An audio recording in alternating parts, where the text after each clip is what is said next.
Alright, so that was most likely the last defrost cycle of the upstairs train heat pump for the 2025, 2026 heating season.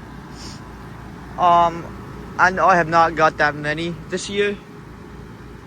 It's because I got a lot last winter, so you already knew what it was.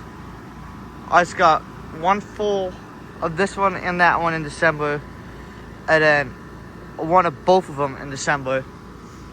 And yeah, I thought I'd finish it up. I got a startup of it, switch full defrost, and I'm gonna get a shutdown.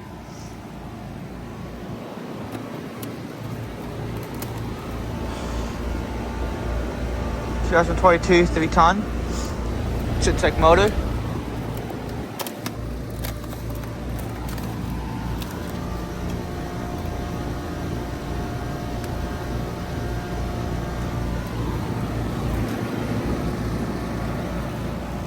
Alright, thank you all for watching, and I'll see you all in the next one.